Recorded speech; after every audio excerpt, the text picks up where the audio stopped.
여러분은 고려하면 어떤 모습이 가장 먼저 떠오르시나요? 아마 찬란한 불교 국가의 이미지가 자연스레 그려지실 겁니다. 수많은 사찰과 불상, 그리고 백성들의 깊은 신앙심이 어우러진 평화로운 풍경 말이죠. 그런데 만약 이 고려라는 나라를 세운 왕건이 시대에 바로 그 건국의 정신적 지주였던 불교가 가장 극심한 종교적 내분의 씨앗이 되었다면 어떨까요? 왕건은 불교를 숭상하고 국교로 삼았음에도 불구하고 어째서 동시에 그 거대한 종교에서 가장 큰 위협을 느꼈던 것일까요? 오늘 우리는 고려 건국에 빛나는 서사 뒤편에 감춰진 불교를 둘러싼 치열한 권력 다툼과 이념 갈등의 미스터리한 실체를 파헤쳐 보려 합니다. 단순히 종교의 역사가 아니라 왕실의 권력과 사상, 그리고 그 시대 사람들의 복잡한 인간 본성이 얽혀 만들어낸 거대한 드라마가 지금부터 펼쳐질 겁니다. 이 흥미진진한 이야기가 과연 고려의 운명을 어떻게 좌우했는지 함께 깊이 들여다보시죠. 고려가 건국되기 전부터 한반도에서 불교의 위상은 이미 압도적이었습니다. 신라말 혼란스러운 시기에도 불교는 백성들의 마음을 위로하고 새로운 시대를 열망하는 이들에게 정신적인 기반을 제공했었죠. 그리고 마침내 왕건이 고려를 세우면서 불교는 단순한 신앙을 넘어 국가의 정체성을 상징하는 국교의 지위까지 오르게 됩니다. 왕건은 불교를 굳건히 숭상하며 국가의 큰 행사마다 부처님의 가피를 빌었고 연등회나 팔관회 같은 대규모 불교 행사를 성대하게 개최하여 그 위용을 온 백성에게 과시했습니다. 화려하게 장식된 사찰들은 마치 땅 위의 궁전처럼 솟아있었고 승려들은 왕실의 존경을 받으며 백성들의 정신적 스승 역할을 톡톡히 해냈죠. 이 시기, 사찰들은 단순한 수행 공간을 넘어 막대한 토지와 노비를 소유하며 강력한 경제적 기반까지 갖추게 됩니다.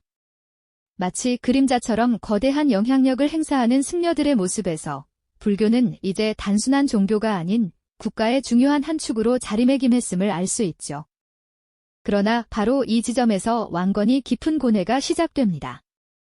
불교가 국가 통합의 구심점이자 정신적 지주라는 빛나는 얼굴을 가졌지만 동시에 거대해진 종교 세력의 정치적 영향력과 비대해진 사원 경제가 낳을 수 있는 폐단이라는 어두운 그림자 또한 분명히 인지하고 있었던 겁니다.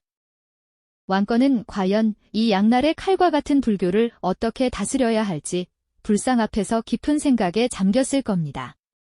국가의 안녕과 발전을 위해 불교를 적극적으로 활용하면서도 그 힘이 자칫 왕실의 권위를 위협하거나 백성들에게 부담으로 작용할 수 있다는 딜레마에 빠진 것이죠. 고려 건국의 초석을 다지던 왕건에게 불교는 든든한 아군인 동시에 언제 터질지 모르는 시한폭탄과 같았을지도 모릅니다.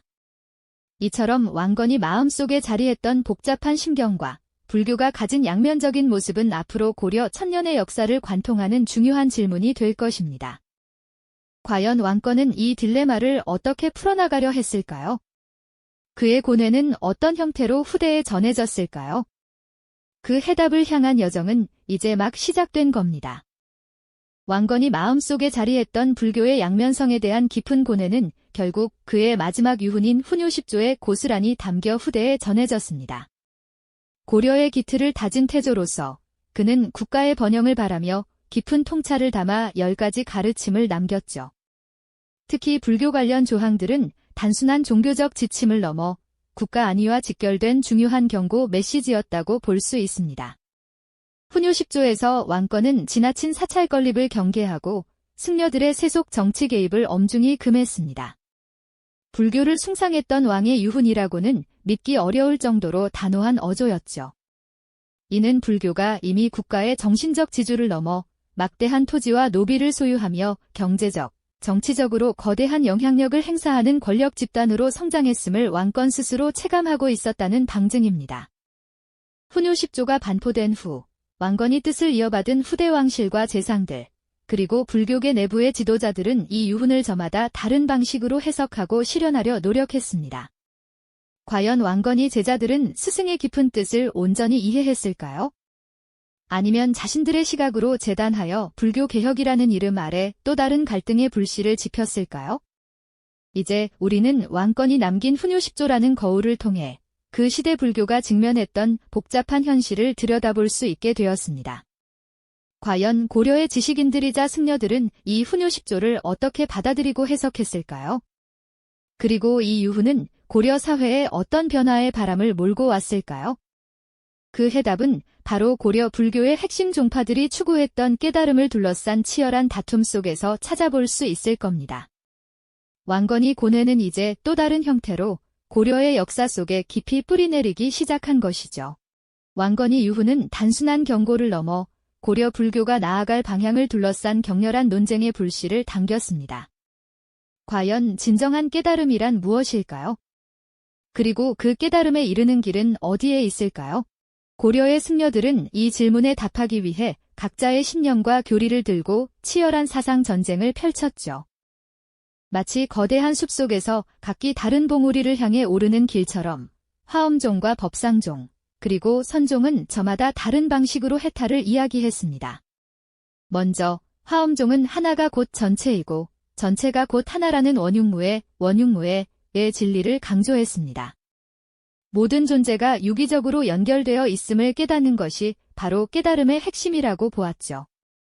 마치 작은 물방울 하나가 드넓은 바다의 모든 속성을 품고 있듯 개별 현상들이 전체 우주와 본질적으로 다르지 않다는 깊은 통찰을 추구했습니다. 이들은 방대한 경전을 연구하고 논리를 탐구하며 지혜를 통해 점진적으로 깨달음에 이르는 길을 제시했죠.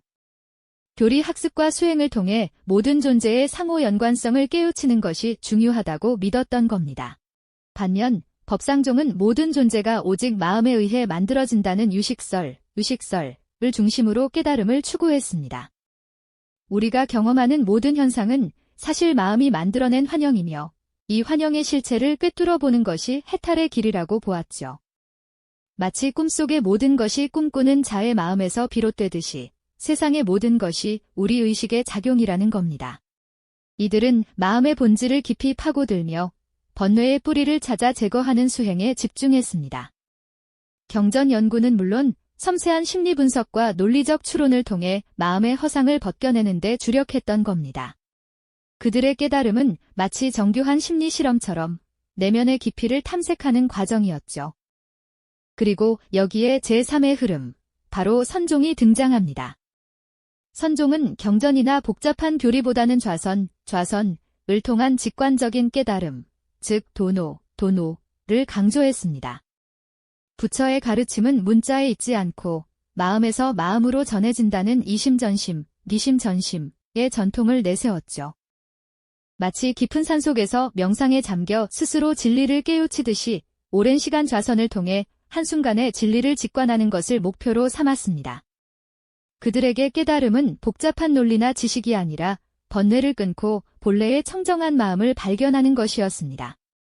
산속 암자에서 홀로 수행하는 선승들의 모습은 도시의 화려한 대형 사찰에서 경전을 강론하는 교종 승려들과는 사뭇 다른 깨달음의 풍경을 보여주었죠. 이처럼 깨달음에 이르는 길은 저마다 달랐고 각 종파는 자신들의 방식이야말로 진정한 불법의 정통성을 잇는 길이라고 주장했습니다. 이는 단순한 학문적 논쟁을 넘어 사찰의 위상과 승려들의 권력, 나아가 국가정책 결정에까지 지대한 영향을 미쳤습니다. 특히 선종과 교종 간의 갈등, 이른바 선교 갈등은 고려 불교계를 뒤흔드는 핵심적인 대립 구도가 되었죠. 교종은 오랜 역사와 체계적인 교학을 바탕으로 국가의 정신적 지주 역할을 자처했고, 선종은 기존의 권위주의적인 교종에 반발하며 새로운 깨달음의 대안을 제시했습니다. 이러한 종파 간의 치열한 다툼 속에서 고려 왕실은 어떤 입장을 취했을까요? 왕실은 불교를 숭상하며 국교로 삼았지만 동시에 이 거대한 종교 세력을 통제해야 하는 복잡한 숙제를 안고 있었습니다. 특정 종파에 대한 왕실의 후원은 때로는 그 종파의 성장을 돕는 촉매제가 되었고 다른 종파와의 갈등을 더욱 심화시키는 결과를 낳기도 했습니다. 예를 들어 어떤 왕은 선종을 또 어떤 왕은 교종을 더욱 중시하며 지원했죠. 이는 마치 저울의 한쪽을 강하게 누르는 것과 같아서 균형을 깨뜨리고 불교계 내부의 긴장감을 극대화시켰습니다. 승려들은 단순히 종교적 지도자에 머무르지 않았습니다. 그들은 과거 시험을 통해 관직에 진출하거나 방대한 토지와 노비를 소유하며 세속 권력과 경제력까지 장악하려 했습니다. 사원 경제의 비대화는 국가 재정에도 부담을 주었고, 이는 왕실과의 충돌을 피할 수 없는 지경으로 만들었죠. 마치 거대한 나무가 뿌리를 너무 깊게 내려 주변 생태계를 압도하듯이 불교 세력의 성장은 고려 사회 곳곳에 영향을 미치며 왕실과의 미묘한 관계를 형성하고 있었습니다. 과연 고려 왕실은 이처럼 복잡다단한 불교계의 갈등을 어떻게 조율하고 통제하려 했을까요? 그리고 이러한 노력은 어떤 결과를 낳았을까요? 고려의 역사는 이 질문들에 대한 답을 찾아가는 과정이었습니다. 고려 왕실은 이처럼 복잡다단한 불교계의 갈등을 어떻게 조율하고 통제하려 했을까요? 그리고 이러한 노력은 과연 어떤 결과를 낳았을까요?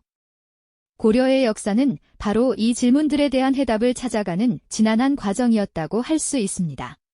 왕실은 불교를 숭상하면서도 그 거대해진 종교 세력을 예의주시하며 통제하려는 이중적인 태도를 보였죠. 마치 한 손으로는 불교를 끌어안고 다른 한 손으로는 그 거대한 몸집을 조절하려는 듯한 모습이었습니다. 고려 초기 왕들은 불교를 국가의 정신적 지주로 삼아 전폭적으로 지원했습니다.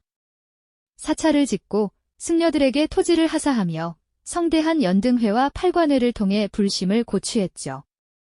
이는 왕실의 권위를 종교적으로 뒷받침하고 백성들의 마음을 하나로 모으는 강력한 수단이 되었습니다. 하지만 이러한 아낌없는 후원은 때로는 독이 든 성배처럼 작용하기도 했습니다. 왕실이 특정 종파에 더 많은 관심과 지원을 쏟을 때마다 그 종파는 눈에 띄게 성장하며 영향력을 키웠습니다. 마치 비옥한 땅에 심어진 씨앗이 더 무럭무럭 자라나듯 말이죠. 반면 소외된 종파들은 상대적 박탈감과 불만을 품게 되었고, 이는 불교계 내부의 갈등을 더욱 깊고 첨예하게 만들었습니다. 왕실의 은총은 특정 종파에게는 날개가 되었지만 다른 종파에게는 오히려 질투와 반목의 씨앗이 되었던 셈입니다. 이러한 불균형은 결국 불교계 전체의 화합을 저해하고 종파 간의 이념 전쟁을 더욱 격렬하게 만드는 원인으로 작용했죠. 왕실은 불교를 통해 국가 통합을 꿈꿨지만 오히려 그 과정에서 분열의 불씨를 키우는 역설적인 상황에 놓이게 된 것입니다. 승려들의 역할 또한 단순히 종교적 지도자에 머무르지 않았습니다. 그들은 학문과 수행을 통해 지식인으로서의 위상을 확고히 했고, 심지어 과거 시험을 통해 관직에 진출하는 이들도 적지 않았습니다. 불교라는 거대한 테두리 안에서 영적인 스승이자 동시에 세속적인 행정가로서 활동했던 것이죠. 이들은 조정의 중요한 정책 결정에 참여하며 국가 운영에 직접적인 영향력을 행사하기 시작했습니다. 또한 사원들은 막대한 토지를 소유하고 수많은 노비를 거느리며 거대한 경제 주체로 성장했습니다. 마치 하나의 독립된 왕국처럼 말이죠. 이러한 사원 경제의 비대화는 국가 재정에도 심각한 부담을 주었을 뿐만 아니라 일반 백성들의 삶을 곤궁하게 만드는 원인이 되기도 했습니다. 토지를 잃은 농민들은 사원의 노비가 되거나 삶의 터전을 떠나야 했고, 이는 사회 전반에 걸쳐 불만과 혼란을 가중시켰습니다. 불교가 본래 추구하던 자비와 평등의 정신과는 거리가 먼 모순적인 상황이 벌어진 것입니다. 거대한 종교 세력이 세속적 권력과 경제력까지 장악하려 들자 왕실과의 충돌은 피할 수 없는 수순이었습니다.